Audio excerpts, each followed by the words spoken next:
So this example says we want to use induction to show that this expression 3 raised to some exponent, and then you subtract 1, is always a multiple of 2. Or another way of saying that is always even. Whenever n is, and you really probably should go ahead and put in here, n is an integer. With induction, your n always has to be an integer. Or if the variable you use is different than n, whatever the variable you use has to be an integer. So some positive integer is your exponent up here. Okay. Now, a couple of side notes, and the couple of side notes are, if you want this guy to be a multiple of 2, notice what you need. And I'll tuck this onto the side here so nothing overwrites it. This means what? This means that 3n minus 1 has to be 2 times something. And that's the definition of being a multiple of 2, or being even, or having 2 divide into you. So the first thing that you would do if we're going to use induction to show that this is true is you would want to grab your basis step.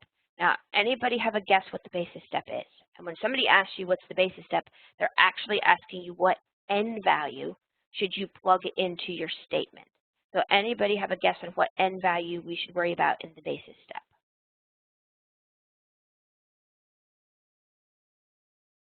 Don't overthink it. Yep. So the basis step is always your smallest n value. So this is always going to be, if you're given the inequality over there of where n gets to live, you always actually grab that smallest n value. So if we need this guy to be a multiple of 2, well, what can we do? We can say, hey, oh, I didn't actually write it. Just a second. Let's write it out. What would you do? You'd actually plug in n equals 1 to your expression. So we'll have 3 to the n minus 1. Plug in n equals 1, you'll get 3 minus 1, which is exactly the same thing as 2. And quick double check, is 2 a multiple of 2? What do you guys think? Is this statement true for when we plugged in n equals 1? Yeah, it looks true to me as well. 2 definitely looks like a multiple of 2, but if you were really worried about it, the way to show somebody that you really are a multiple of 2 is you say 2 times the something. In our case, it's just 1. Don't overthink it. So, yep, this guy works. Not going to lie, I have a tendency just to put a check mark there at the basis step to say that it's true. Just to remind myself, if I'm going quickly or if it's late at night, that, yep, I already verified that the basis step worked just fine. Now, one thing that I would highly recommend, especially when you're first starting, is check more than just the very, very first value of n. Sometimes the first one works beautifully, and sometimes the first case looks a little bit different in format than the other ones. So sometimes checking for n equals 2 and then n equals 3, just to make sure you believe what's going on, is helpful. Please note, though, the basis step in this normal old induction or weak induction or type 1 induction is just the first value of n here. Well, normally just the first value of n. Now, the second thing that we do is we want to do our hypothesis statement or our assumption step, and that is you literally take what you're given and you rewrite it. Notice what's the only thing that changed between this hypothesis statement and the original statement of the question. Anybody spot the one and only difference? Okay, technically there's 2 places where it changes, but you could say it in one thing, as one thing. What's the big difference? Yep, pretty much the only difference here is we replaced the n's with k's.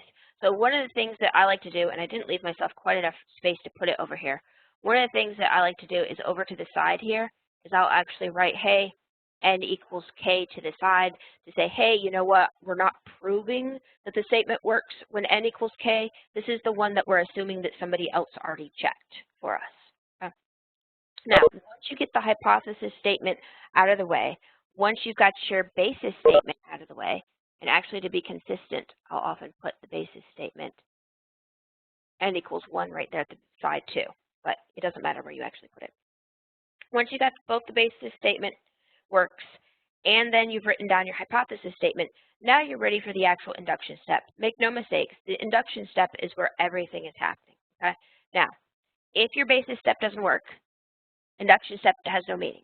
So you want to start here and say you have a starting point, And then you have to say, all right, well, I need to go ahead and assume that it works at least one place. And you know it works at least one place because that's what the basis step tells you. Now, moving on to our induction step. And I actually put in one extra thing. So this was just to remind us the multiple of 2. We actually put it over here to the side. So if we use the definition of a multiple of 2, it's going to tell you that this 3k minus 1 is 2 times something. And I went ahead and just put in a.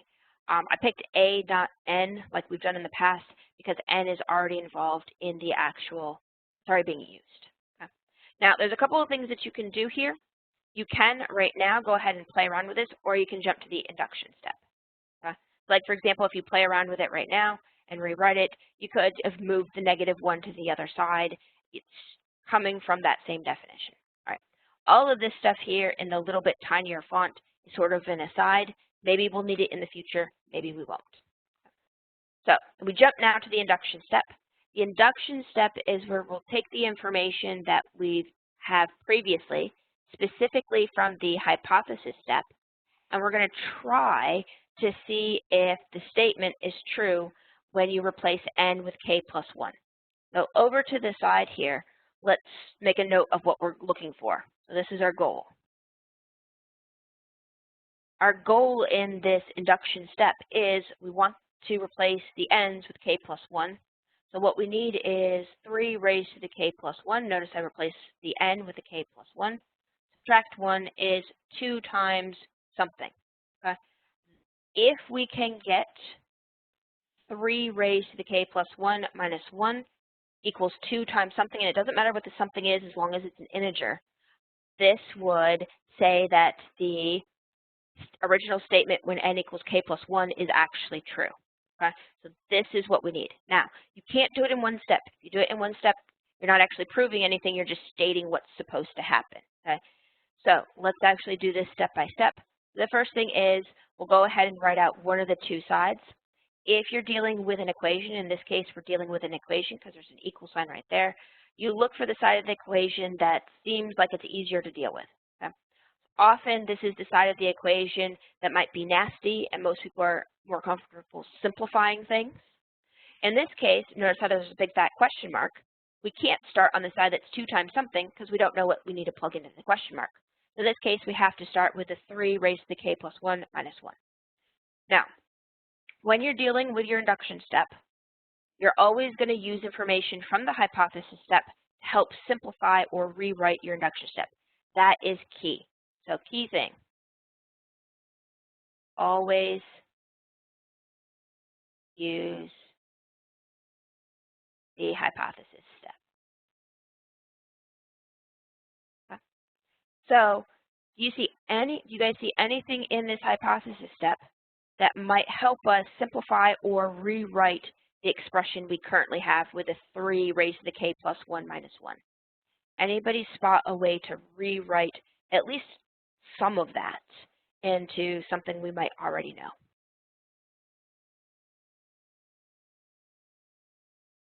Basically, what you look for is you look for your hypothesis pieces and parts, if possible, in the induction step.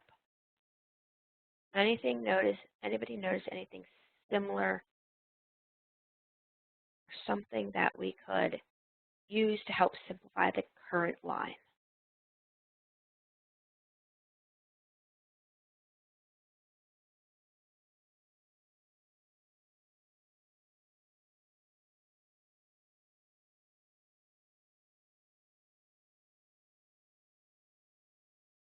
So this example is a little bit harder to see than some of the other examples, but it all comes back to algebra skills, and specifically the exponent. Anybody remember what that k plus 1 allows you to do algebraically, or with respect to the 3 raised to the k plus 1? What's something you could do with that first term?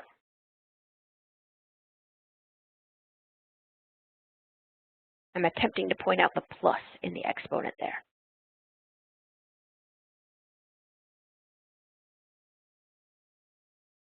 How could we rewrite that first term? It'll definitely make it look more complicated, but it'll be helpful in the long run.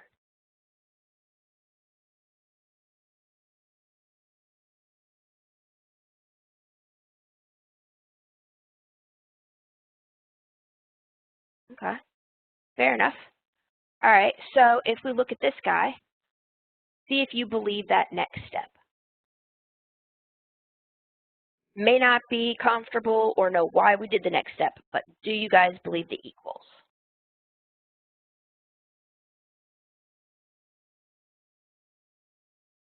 Oh, I got one vote for yes. Awesome. Oh, excellent. More votes for yes. So why did we split it up? We split it up because we're trying to use the hypothesis step. So let me go ahead and put in the details of why this works. So the property that we use, and no lies, induction as an overarching process isn't that complicated, but people do have a tendency to struggle doing induction because of the algebra skills involved. So watch out if you start seeing something where you're like, I got stuck at this, it might be an algebra fact that you forgot. So what we did here is, just to make sure all of us are comfortable, is we split the 3 raised to a sum into 2 components, and the algebra rule that we used here is if you have 3 raised to 2 things, this is the same thing as that. And you didn't need to have a base of 3. The base could be anything you want. So that is an algebra rule. If you multiply 2 things together with the same base, the exponents get added. The one that you would have seen probably the same day whenever you were doing an algebra class, I'm just going to use a base of 3 again.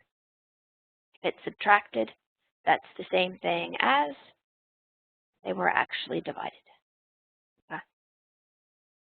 So for this one here, we split it up, and we split it up on the 1 and the k, so that's like having 3 to the first power, that little squiggle there was trying to be a 1, times 3 to the k. Now, the reason we did that was to break up the k plus 1. We wanted to get to this guy right here, which is 3 to the k. Anybody spot what 3 to the k is supposed to equal? Hint, it's already on this slide somewhere else. Yeah, so it actually was already up here, and this is one of the reasons why we did a little bit of an aside, talking about what does it mean for 3 to the k minus 1 to be a multiple of 2. We first just pulled out the definition, which was 3 to the k minus 1 is just 2 times something. We don't know what that a something is. So then we said, hey, maybe we need this format, maybe we don't. We moved the 1 over. I moved the 1 over because I knew we were going to need it in just a second. So our 3 to the k down here is totally the same thing as 2 times something plus 1. Please note, that's true because we already had our hypothesis statement and assumed that the original statement worked when n equals k. But now, there's no problem with us actually using this equation. So we'll next replace the 3 to the k with that 2a plus 1. Notice the 2a plus 1 right there. And that is a totally legitimate step. This step right here where we plugged in, that's where we just used our hypothesis step. And since you always want to use your hypothesis or your assumption step, there has to be some place where you've replaced something in terms of only k's to whatever that was supposed to equal from your hypothesis step. Now that was a lot of expose. Does it make sense where we're at so far? At this point in time, I'm not asking you to do it. I'm only asking if you think you can follow it. Somebody else does it. Any questions so far? All right, I'm not seeing any questions come in, so I'm assuming you guys are okay, but stop me if you do have any questions. Now, what was our goal? Our goal was we wanted to rewrite this top line, this 3 to the k plus 1 minus 1. We want to rewrite it as 2 times something. Well, we currently have an algebraic mess here. There's nothing wrong with it per se, but it's definitely not in a factored form where one of the 2 factors is 2. So the next thing that I would recommend is let's just go ahead and figure out what it actually is. So if we multiply the 3 times the 2a, we'll get, what is that, 6a. We multiply the 3 times the 1, you'll get 3. And 3 minus 1 should give us 2. So we'll get down to, once we simplify that expression, 6a plus 2. Now, look at that currently algebraic expression because it still has the a in it. Does 6a plus 2 look like you could factor a 2 out of it. What do you guys think? Because remember our goal. We're always trying to get to this guy to equal something times 2. All right, we got 1 vote for 2 that we could factor out of 2. So what do you guys think? If you factored out a 2, what would be the other factor? Because that's the way to tell us it factors by 2. You divide out a 2, what would be left? All right, I'm getting some answers here. So if we divide out a 2 out of this first one, we divide out a 2 out of that second one, in factored form, it should look like 2 times 3a plus 1. Double check to make sure that the arithmetic works. And I'm checking it looks like that's the same answer that you guys were telling me as well. So good job, guys. Now, quick check, and this is the last check that we'll need before confirming everything, because remember, we already said we just needed 2 times something. That question mark, though, does have to be an integer, so quick check. Does 3a plus 1 have to be an integer based on how we'd earlier defined what a was going to be? What do you guys think? Would 3a plus 1 always be an integer?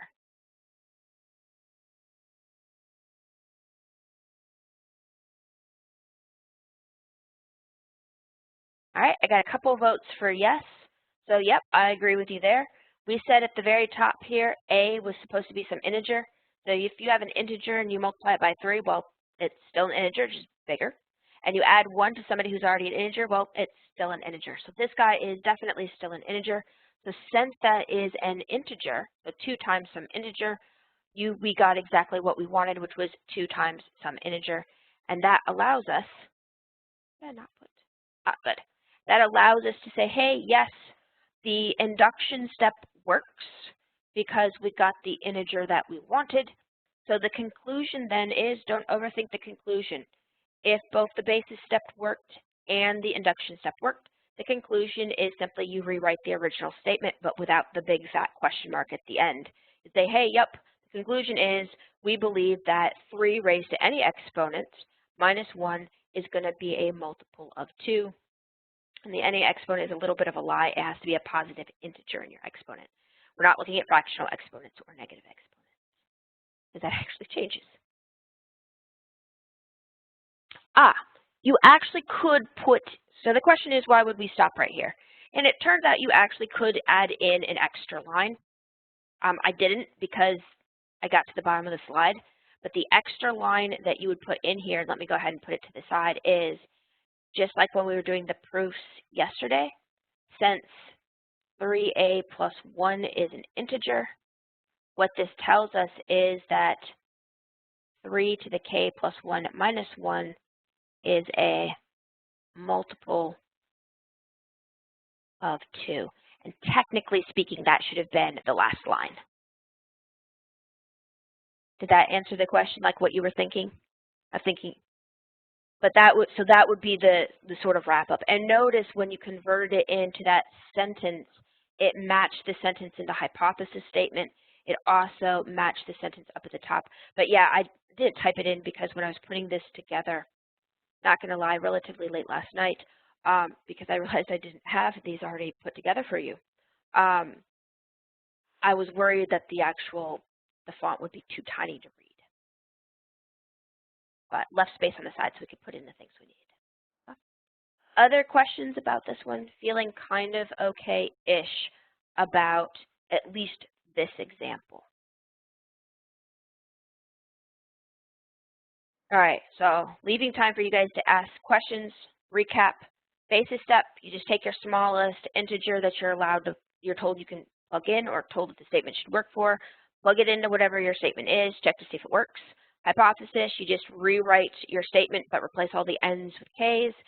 In this particular case, it's going to be the one time where you would actually need to rewrite your sentence because it's in words and actually say what that means. So basically those teeny tiny 2 lines after our hypothesis statement right here is just because we're converting math from words into math in equations.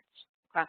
Most of the time in the things that I'll give you, except for ones that look really similar to this, your hypothesis statement is typically just 1 line. Induction step, this is where all the math happens. This is where you have to dust off your algebra skills and things like that, where you actually do have to try to manipulate something, namely when you plug in n equals k plus 1 and get it to whatever it was supposed to get to. You don't always are able to get to that supposed other side, and if you can't get there, that means the induction step failed. You do not. So the things that I need labeled when you're writing is most of the black work, the typed work. So nearly all of the red writing here is just extra comments. Here's the stuff that's not extra comments. For the basis step, do please actually write out the basis step. Do please write out what the n value is for the basis step. For the hypothesis step, if you don't write out n equals k plus 1, I'm not going to knock off points, but I would definitely recommend writing that to the side. Do please label basis step, hypothesis, or assumption. And induction step, same deal with the n equals k plus 1. If it's not there, not the end of the world, but I find that it's helpful for a lot of people. And then in terms of what you actually write in the induction step, I don't need to know the reasons for each of what you did in each of these steps. I can tell from what your work is, but if you want to make notes to the side to say, hey, what you did, that's helpful for a lot of people. So in terms of labels, basis step and induction step and conclusion, those are the three that I need. I would recommend hypothesis as well. And then the other things are up to you if you want to label what you did in here. And I put together a Canvas quiz dealing with induction, and it is one of the questions is actually really similar to this one, but it's just an induction question, and it's a fill in the blank to hopefully sort of drive home that question, which is, what are the components that have to be inside of the induction procedure here? And so instead of you having to write out everything, you're just filling in some of the blanks, sort of as a first step before you write one on your own. Other questions before we go to the next example? All right, seeing no other questions, let us go to the next example. All right, so for the next example for us, I want to do a little bit of preliminary stuff before we actually get into the induction part here. So for this guy, it has the entire question written out in words. So the first thing that we're going to do on this side, and I don't actually have anything else going to fly in on this side, so we'll just write it all out. We want to write out what this means from words and convert it into actual symbols. Okay? So the first thing is to figure out what it means. And notice here we're looking at the sum of the first n positive integers, and we're told what that sum is supposed to be. Okay? So let's look at some examples or some test cases like we've done in the past.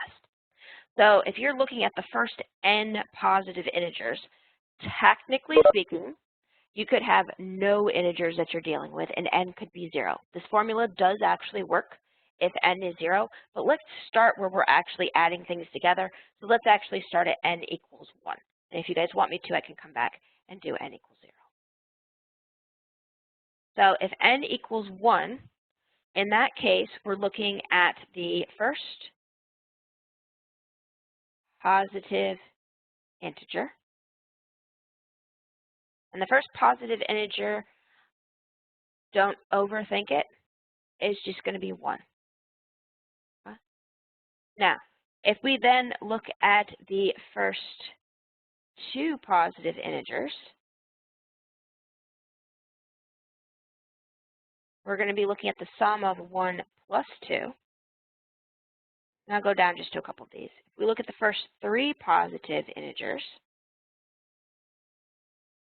you're looking at 1 plus 2 plus 3. And if we look at the first four positive integers, what should I be writing down? What do you guys think? What should I write down for the next line?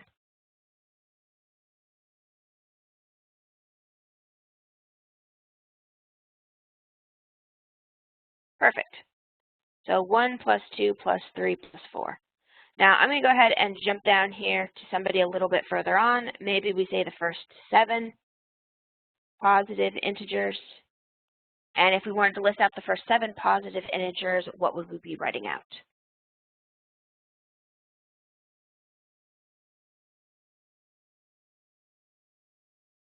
And while you guys are sending in an answer, I'll do the last one.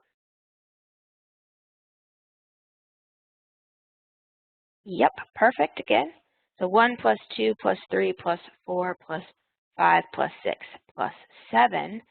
And the one that I wrote here at the end is, well, what happens if we actually want to write out the first n positive integers?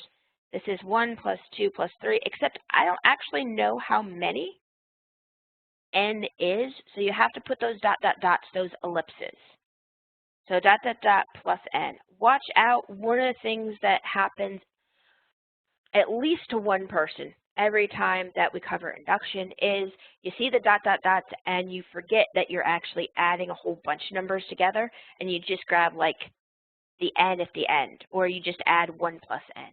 Watch out, you're having to add up all those numbers between 1 and n. So we actually care about the sum of all these lists of numbers. So right now we just wrote out what numbers we're adding up. Let's go back and actually get their sums. So the easiest one is by far the first one, so that would be 1. The sum of 2 positive integers would be 3. The sum of 3 positive integers would be the 3 from before, plus the additional 3, so that's 6. You guys tell me, what's the sum of the first 4 positive integers? And if you're looking ahead, I'm also going to ask you about the sum of the first 7 positive integers. Yep. So 1 plus 2 plus 3 plus 4 would equal 10. Anybody got what the sum of 1 through 7 was supposed to equal?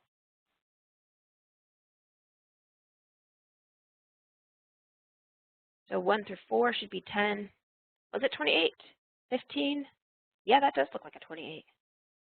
I must have been off in my head when I was counting it up. All right, so you get the sum. Now, what is this sum supposed to equal? Well, according to the statement up here, this sum is actually supposed to equal n times n plus 1 all divided by 2. Okay? So what we just did here at the bottom is we rewrote the sentence in words that we were given that we wanted to prove in its symbolic form. Now, notice what we did behind the scenes.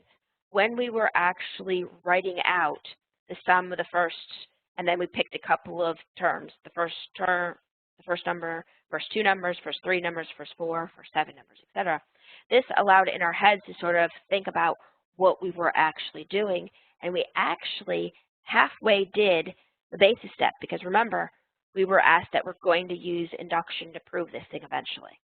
So if you wanted to, we totally could do the basis step right here, because we've already got this stuff right here saying that it's supposed to equal what? It's supposed to equal that.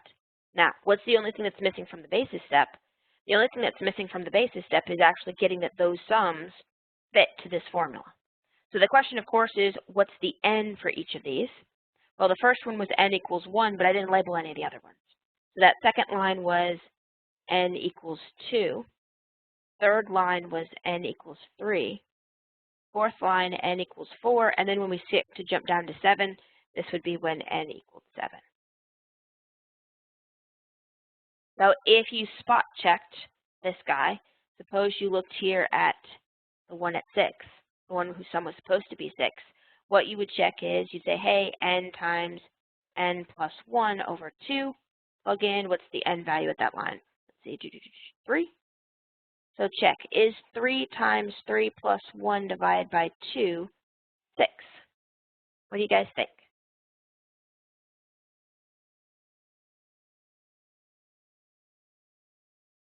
Well, the 3 and the 2 won't cancel, but 3 plus 1 is 4. And 4 divided by 2 is, well, 2 again. And then 2 times that 3 we didn't incorporate before is going to be 6. So just spot checking, it does look like one of these guys works. And if you actually checked on all of them, it turns out that all of them will actually work because this actually is the formula for that expression. If you wanted to deal with n equals 0, that would be adding up no positive integers. So this sum would actually not exist. It would be 0 on this side. And on the other side, it would also be 0 because you have that factor of 0 right there from the n at the top. Other side comment, when you add up a bunch of integers, your sum will always be an integer. The question, of course, is dividing by 2, will that always really guarantee an integer? And the answer is also yes, weirdly enough.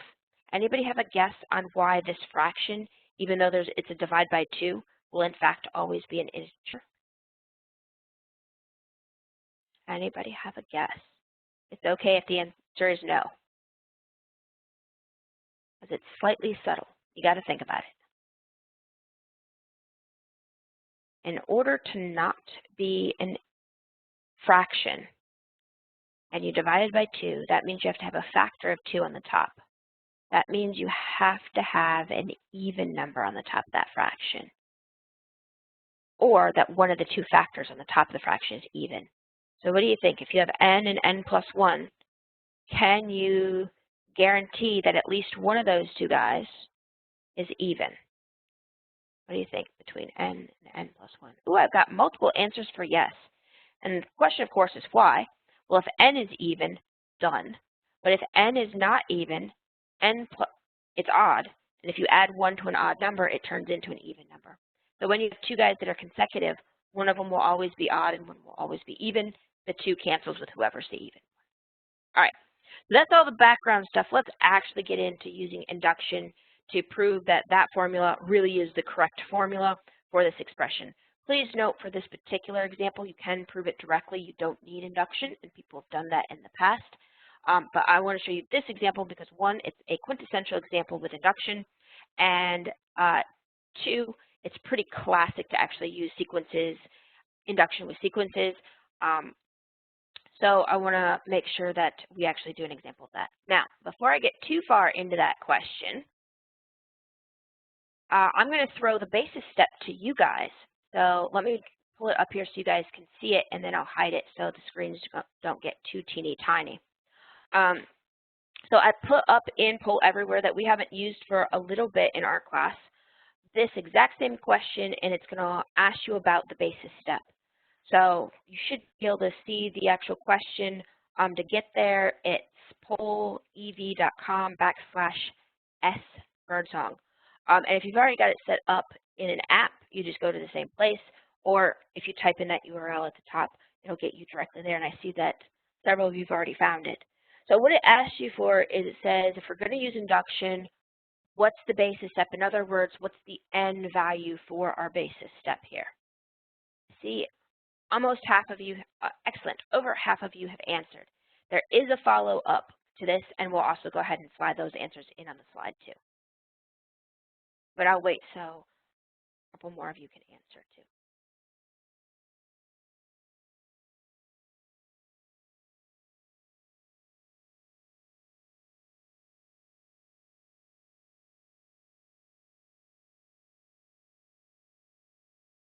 It looks like there's 2 more of you who haven't answered yet.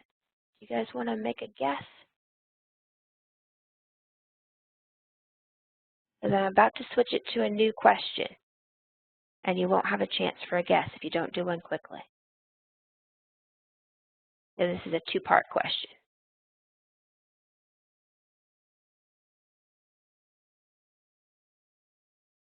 All right, so here is the next question. It's almost the same.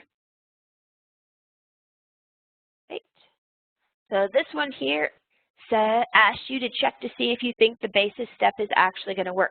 So take that value of n that you picked last time and see if the equation actually works for that value of n. And note, there's only 2 answers. It worked or it didn't work.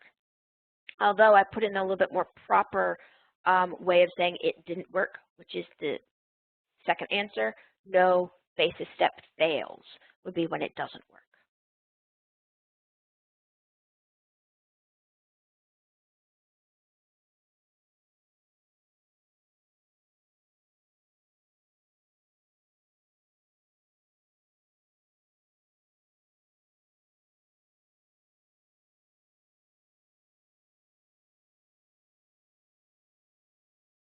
All right, well, I'm going to disappear this screen with the question from being shared with you guys. That way you can see the other one larger.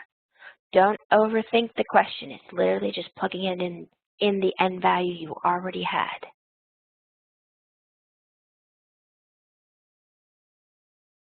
All right.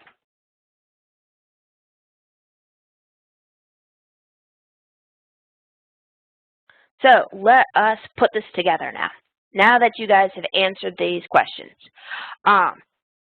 When you were grabbing your basis step, hopefully most of you decided that the basis step needed to start where? It needed to start at that smallest n value. Now technically, we could have done it for n equals 0, except the way that the question was worded, both here that I'm currently sharing with you, as well as the one that was typed, it explicitly told you we're only looking at n equals 1 or bigger. So that would tell you that we're looking at the basis step n equals 1. So I'm going to go ahead and write down n equals 1. Now, if you have an equation, one of the things that people will do is they'll do shorthand notation. And the shorthand notation is super duper lazy. They'll call that side the left-hand side because it's on the left of the equation. And they'll call this side of the equation the right-hand side. Don't overthink this of why it's called that way. Okay? Now, why did I put that in there? Because I use that same shorthand. So if you looked at the left-hand side of the equation and you plugged in your basis, your n equals 1, you just had the one positive integer that you're adding together, so just a simple form. Now, if you looked at the right-hand side of the equation, what happened? You needed to plug in n equals 1, so you had a 1 here. You had a 1 plus 1 divided by 2. So you got a 1 times 2 divided by 2, and once you simplified it, you should have gotten a 1. Now, let me go ahead and reshare this with you guys.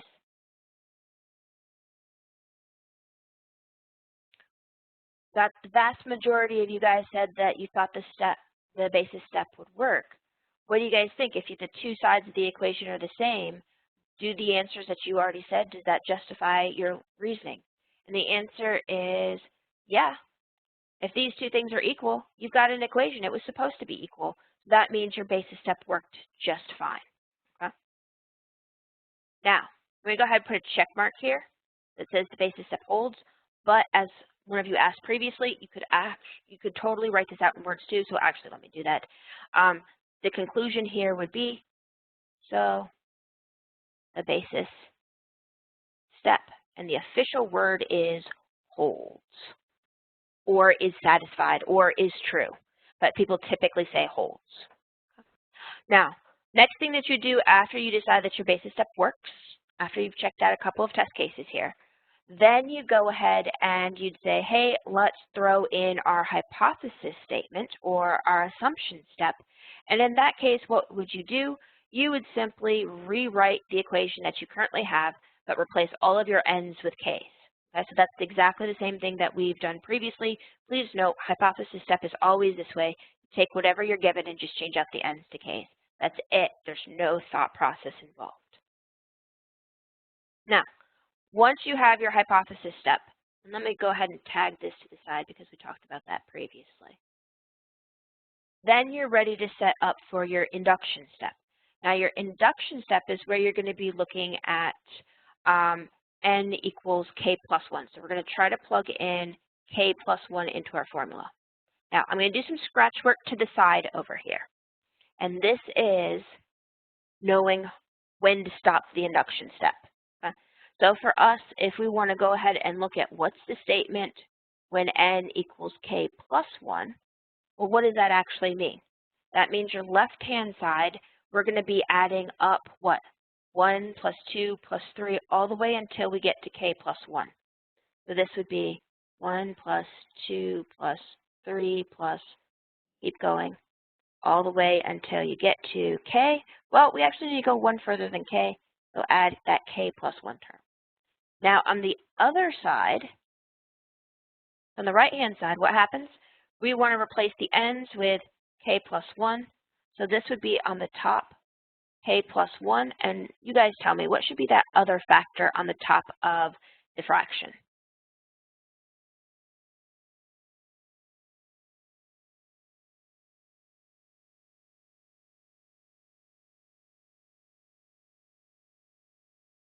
Yeah, k plus 1 plus an additional 1. And you can totally write it up here as k plus 1 plus that additional 1. I have to lie. No, I'm not lying. I have to be honest here. I would normally simplify that and just write it as k plus 2. But totally fine to write this out as the other way as well. So this is what we want for our induction step. This is totally scratch work. You do not ever need to include this in anything you give to me, but I would definitely recommend writing it to the side, either on a scrap piece of paper, or if you're all on a tablet, on a side somewhere, sticky note, hopefully not anywhere permanent, but somewhere that's just some notes to yourself. Okay? Now, once we then start looking at the induction step, what happens? We're looking at this. So you start at one of the two sides and then you go to the other one. When you're dealing with a sum, when you're dealing with something where you've got these ellipses in the middle, these dots in the middle, what you want to do is you want to look at the more complicated side, the side that has the ellipses, because they're harder to deal with, so you want to deal with them first. Okay? So, hello. Looks like I missed a line here when I was typing in. So in terms of what we want to do, the second one, pretend I'm hiding that. I can't actually hide it right now. So we first write out the first side, so we'll start here. Then what happens, we use our assumption step, and notice the assumption step tells you that you're only adding up the first k integers. So you replace the part that's coming from the assumption step, or the part that matches in the assumption step, with what? With the answer that you're supposed to have in the assumption step. So this is literally just a substitution. So in this case here, this is where we used our hypothesis or our assumption step.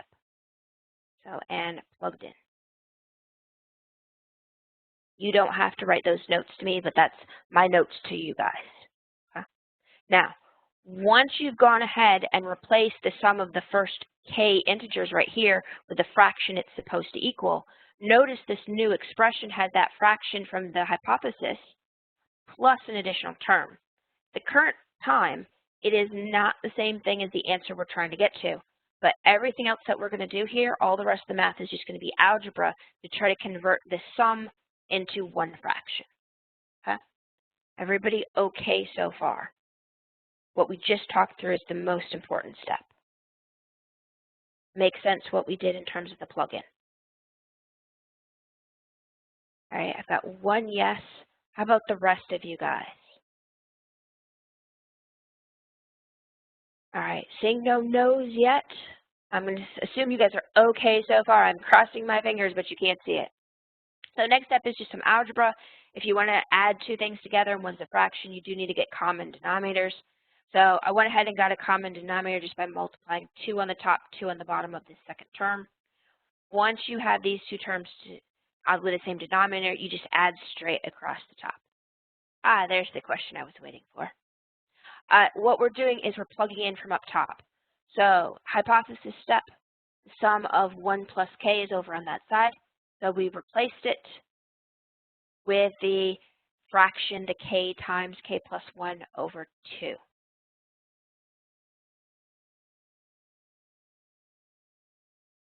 Wonder if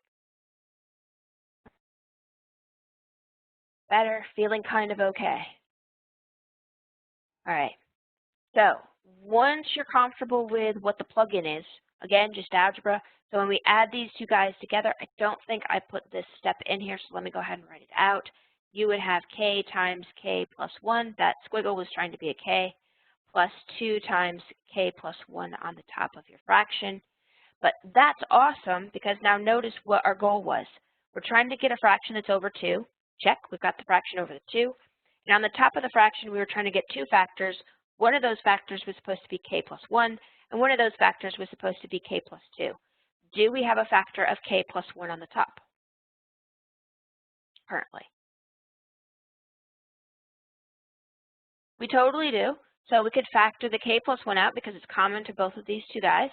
And then hopefully we get a k plus 2 as the other factor, and it does turn out that we do because of this k right here and that 2 right there. Now notice this expression matches exactly the expression we were shooting for. So that means, yes, the induction step actually works. And if you wanted to be very formal and proper, you would say, so the induction step, and I'm going to abbreviate so I can fit everything in, holds.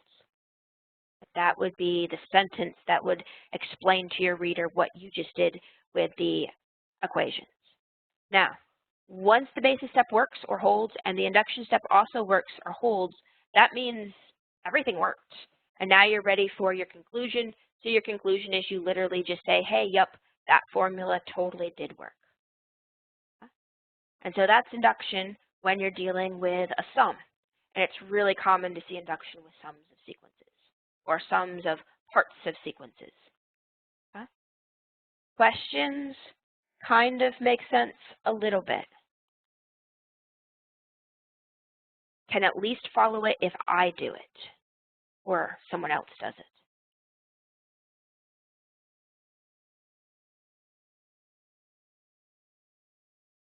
I'm going to assume you guys are okay-ish so far. So let us now do another example. Okay.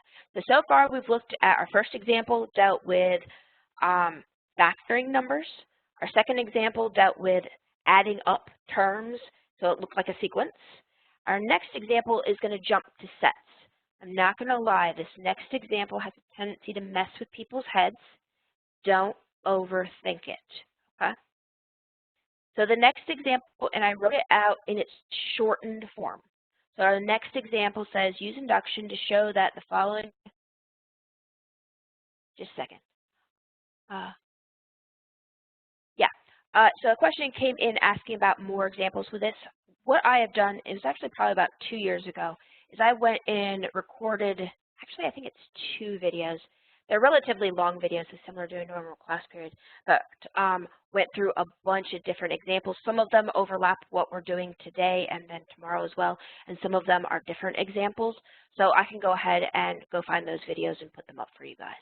I believe I also have been, I think I've got them. Can't remember if they're put in, I know it's not visible yet, but I think I've got a couple of videos that are also YouTube videos that other people have recorded with some extra examples too.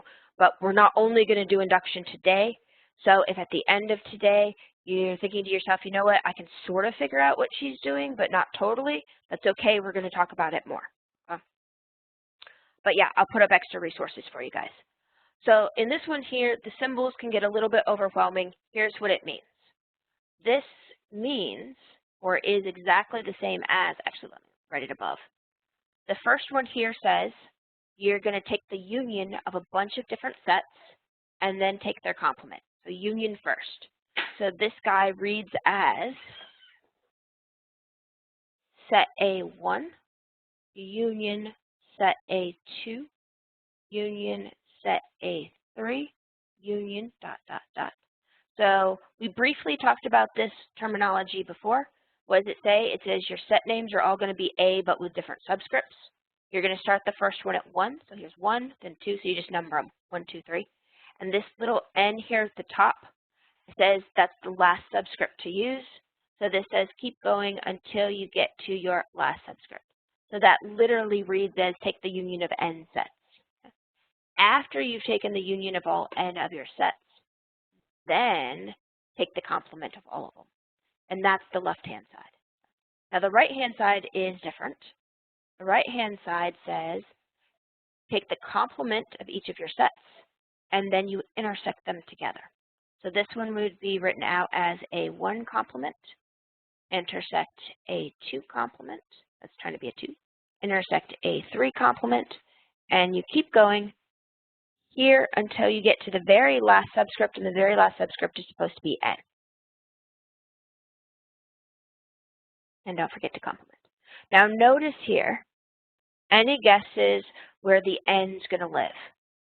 Because the N is counting up how many sets, N has to be an integer because you're only going to have an integer number of sets. But any guesses what the smallest number of sets we could actually put into these two formulas could be? Anybody have a guess?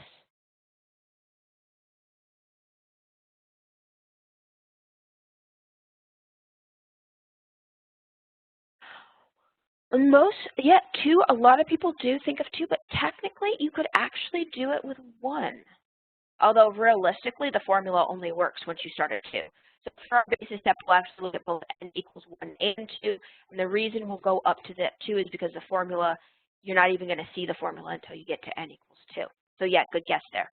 Now when we walk through this guy, so for our basis step, we'll go ahead and look at, actually, let me not do red because I don't have any typed stuff that's going to fly in for this one.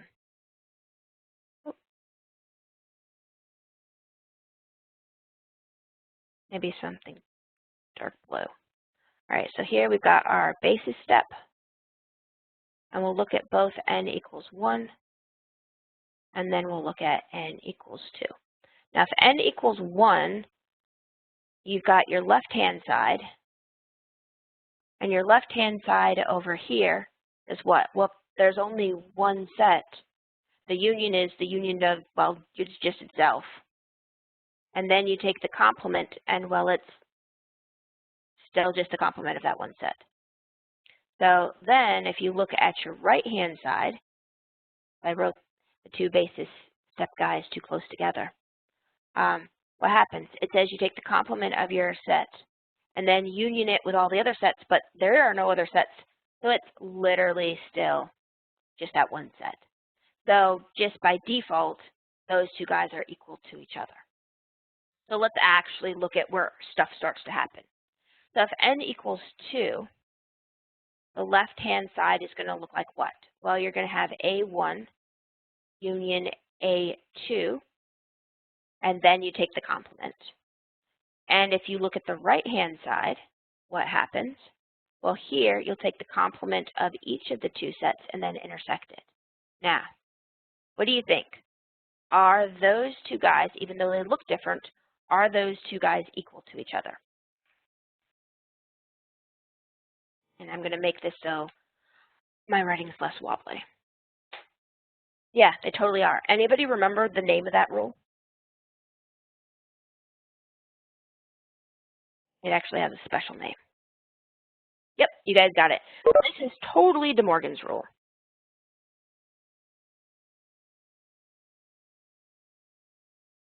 Or De Morgan's law, I think it normally is called. So that one also works. And in fact, the thing we're about to prove, this is called the generalized, because it's more than two sets, De Morgan's rule, or De Morgan's law.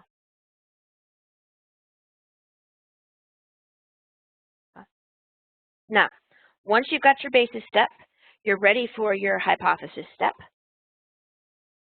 And question for you guys, would it be easier for you guys to read it if I wrote out the sets, so they've got the dot, dot, dots, they've got the ellipses, or put it in this shorter form where you've got the symbols with the indices? Do you guys have a preference?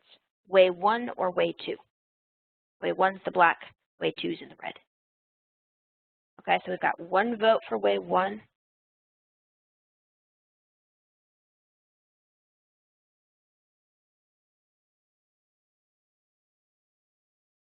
Two votes for way 1.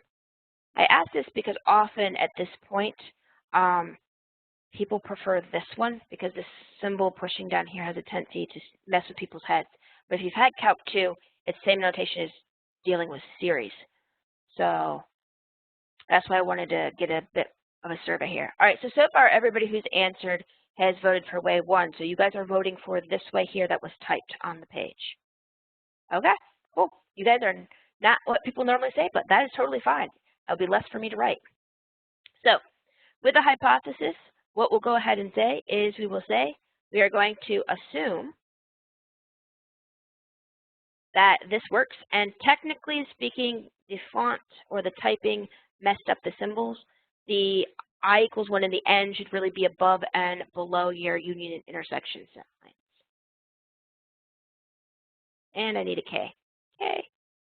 Now notice here, if we change our N's to K's, there's only two places to change our N's to K's, and that is above the union and the intersection symbol. Okay? Now technically, we should actually say what the K could be. So for us here, our K can be any number that's 1 or bigger,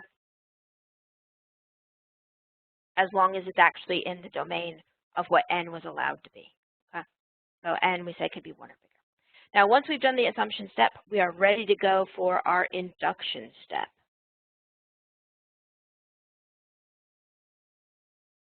So it actually doesn't matter for this one on which side you start with. It turns out it is equally easy or difficult, depending on how you want to think about it, to go with starting in either the left or the right-hand side. Since it doesn't matter, I'll go ahead and start on the left-hand side because most people feel better if I start at the left-hand side and go to the right-hand side. I'm sure it's just because that's the way we normally read English. Okay. So if we start with the induction step, you'll start with one side, and actually let us make a plan over here. So this is what we need to do for our induction step. We're looking at when n equals k plus 1. So let me label this over here to the side. My hypothesis was when n equals k. The induction was when n equals k plus 1. So for k plus 1, what do you have? You would be looking at the union of what? The union of k plus 1 sets, then take the complement, and that's supposed to be the intersection of the complements of k plus 1 sets. So that's the thing that we're trying to show in the induction step. Now what we'll do is we'll go ahead and start with the left-hand side there, and then our goal would be getting to this right-hand side on the other side. Okay. So then we'll start with this union. And I'm just recopying down the same exact thing. Now just to make sure that we are all comfortable with that particular union, I'm going to go ahead and actually break something up. And you guys see if you believe this. Okay? I'm going to rewrite the union in two pieces. I'm going to say that this union right here of k plus 1 sets is really exactly the same as the union of the first k sets. And then we unioned in the last set. I did nothing to change the complement. I just broke up the union. So quick check, see if you believe that equal sign. Is that equal sign still true? Or is it true right now?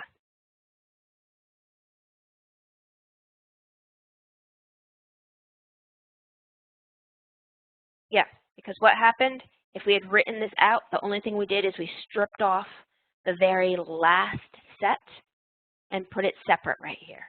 Right? And that's it. That's all we did. Now, once we go ahead and have it in this format, what was the reason that we wanted to put it in that format? We actually have right here something that looks identical to our hypothesis step. Okay? So what can we do? We can use our hypothesis and replace this stuff inside the proper parentheses, not the brackets, but the actual parentheses right here, with what it's supposed to equal from the hypothesis step. So I'm going to go in and highlight this just so we can actually see where it's going. So we're looking at this guy, and we're going to replace it with that. Why? Because of the equals in the hypothesis step. Oh, good, it went back to the right thing. All right, so next step is I'm just going to drop in that replacement. So still having the brackets, but inside the parentheses, we now have an intersection.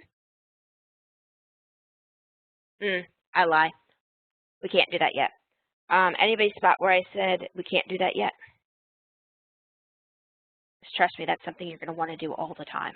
Anybody spot why we can't plug in quite yet? We will the next step, but we have to wait one moment before we can plug in.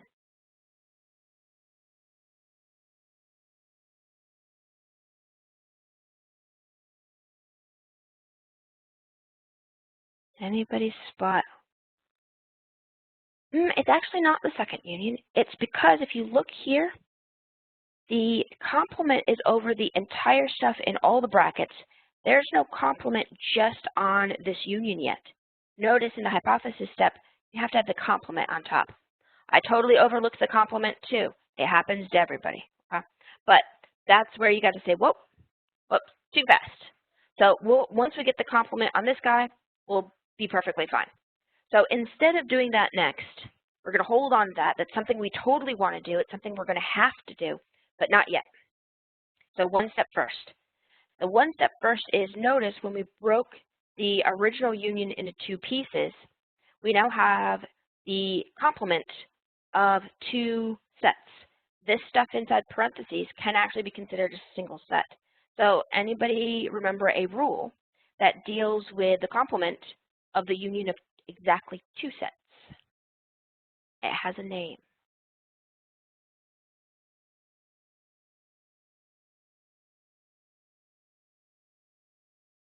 And while you guys are thinking about that, I'm going to start writing.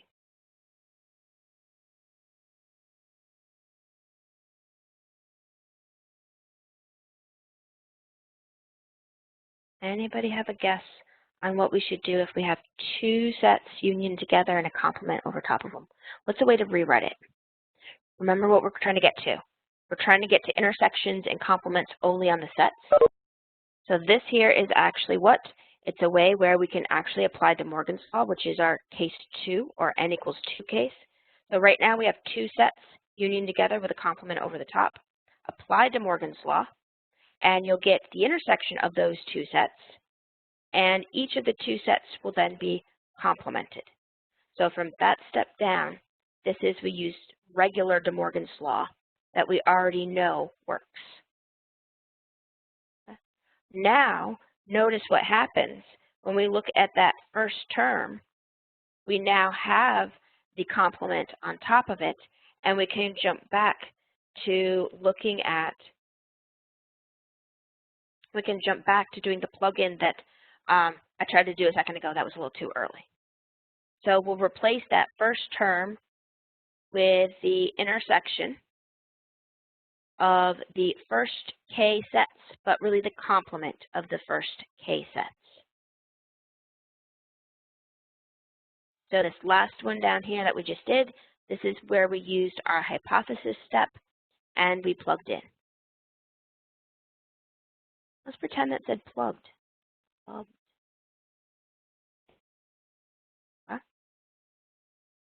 Now, remember what we're trying to get to. We're trying to get to this side of the statement when n equals k plus 1. So we want the intersection of all of our sets, but really the intersection of the complements of all the sets. Do we have that, in other words? Have we got to the point where we're intersecting all of our complements? What do you guys think?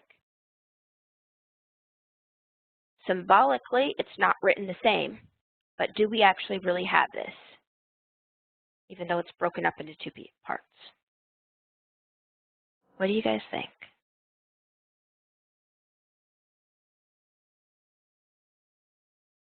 All right, we got one vote for yes. What do the rest of you guys think?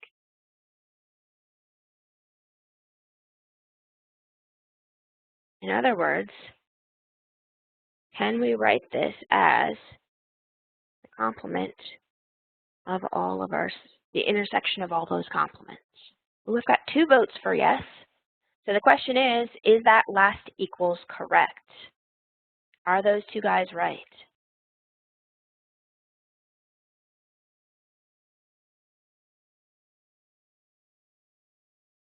It looks like some of the others of you are not entirely sure. The answer is yes, it will actually go together. So here, this is just saying intersect the first k sets. This says once you've intersected the first k sets, go ahead and intersect that next set. Well, what do we know about intersections? It's okay to just intersect them all at the same time. So this last symbol says intersect all of your sets at once.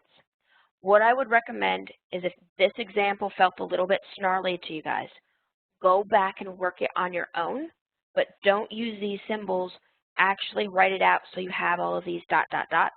If you write it out like this, you can do all the exact same sets, but if you were struggling at all as we walk down this, it is sometimes easier to see what's going on if you actually list out all the sets. Okay? Now, last thing is the conclusion. So the conclusion here is what? What conclusion did we get to? In other words, is that equation that we were given at the top of the slide, is that equation correct? According to the work we just did, is that equation correct? What do you guys think? There's only two possibilities, yes or no. Ooh, we've got one vote for yes. What about the rest of you guys? Is he right? And this is why I like check marks. Check mark. Our basis step worked. Check mark. We got to the thing we were trying to for our induction step. Those are the only 2 check marks you have to worry about. So conclusion says, yes, this formula, don't put an S, this formula is true. And there's the lazy man's way of not having to recopy the formula. Okay?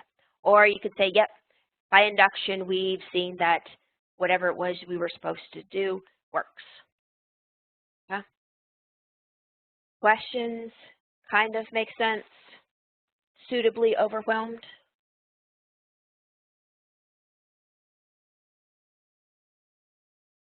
I can't tell when you guys don't respond back. Okay. Well, I am going to stop us there for today. The next example that I've got for us with induction deals with an inequality. Inequalities can be a little bit shorter to deal with, but it's good to have the inequality on the second day. Okay? So tomorrow what the plan is we're going to go back and we're going to look at an induction again. I've got several more examples of induction to look at. 2 more that deal with stuff like what we talked about today. Then we'll take a little bit of a hiatus in the middle of class tomorrow and we'll look at some sequences. And then either at the end of tomorrow or on Monday, we'll come back to induction with induction on those type of sequences. So that's the game plan for Friday and then into Monday. And what we'll also do on both Friday and Monday is go over the stuff that you need to know for the test that's then on Tuesday. And I should have the study guide. Hopefully, the study guide will be up for you guys sometime later today, but later today could be really late at night though too. Okay? So any questions before we get out of here today?